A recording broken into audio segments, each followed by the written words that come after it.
This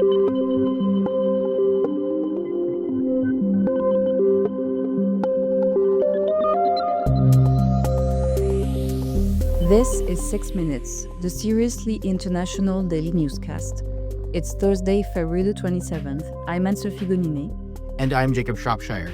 In Ho Chi Minh City, Vietnam, students are doing their evening homework, while students in Raleigh, North Carolina are just getting ready for their school day.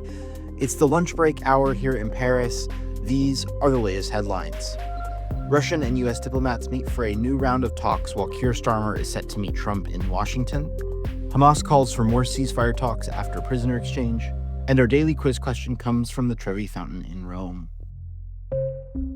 Our top story today is the meeting between Russian and U.S. diplomats at the U.S. Consul General's residence in Istanbul for talks to resolve long-standing disputes over their respective embassies. It's the latest sign of the Trump administration warming to Vladimir Putin. Meanwhile, British Prime Minister Keir Starmer will meet Trump in Washington today to try to convince the U.S. president that a lasting peace in Ukraine will work only if Kyiv and European leaders are part of negotiations. Ukrainian President Volodymyr Zelensky is expected to travel to Washington tomorrow to sign an agreement on sharing his country's mineral resources with the U.S. Hamas said today that it is ready to begin talks on the second phase of a ceasefire in Gaza. This comes after the final exchange of the 6 weeks first phase of a ceasefire that came into effect January the 19th.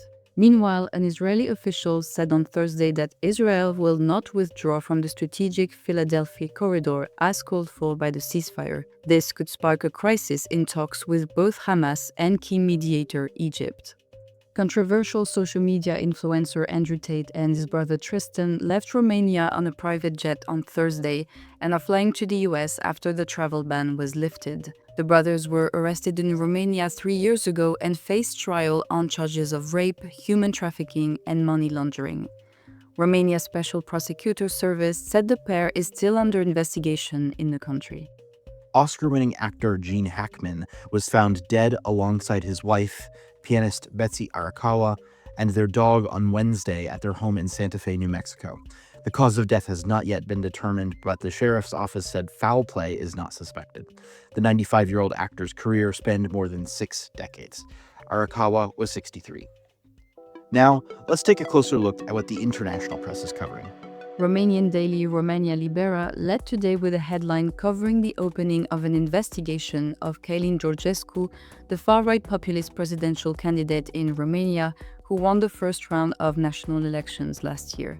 The Romanian Supreme Court had made the unprecedented decision to cancel the election's second round after allegations were made surrounding Russian interference in support of Georgescu. The first round of the new rescheduled election is set to happen in May. Austrian news outlet Kronen Zeitung led today with the news that Austria's centrist parties formed a coalition without the far-right election winner. This came 5 months after elections that saw the country's leading far-right Freedom Party won the largest share of the national vote.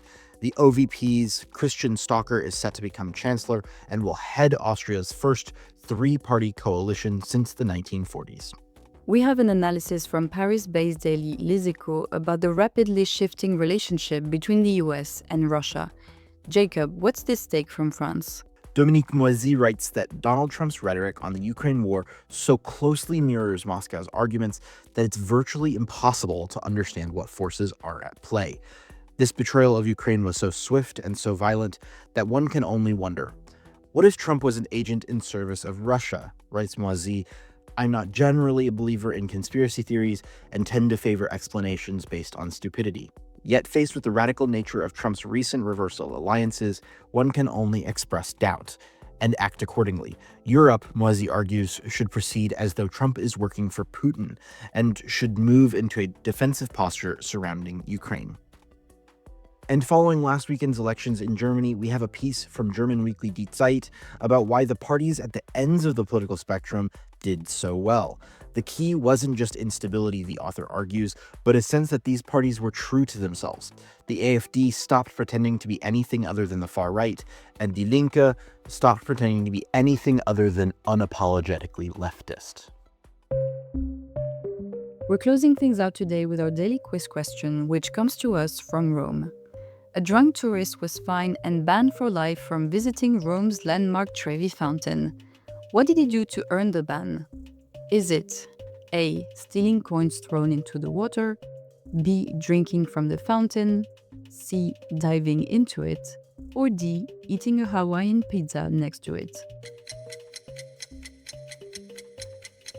The correct answer is C.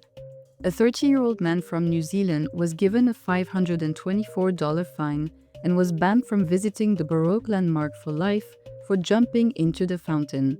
The tipsy tourist was being escorted away from the area when he wrestled free from the police and took a dive.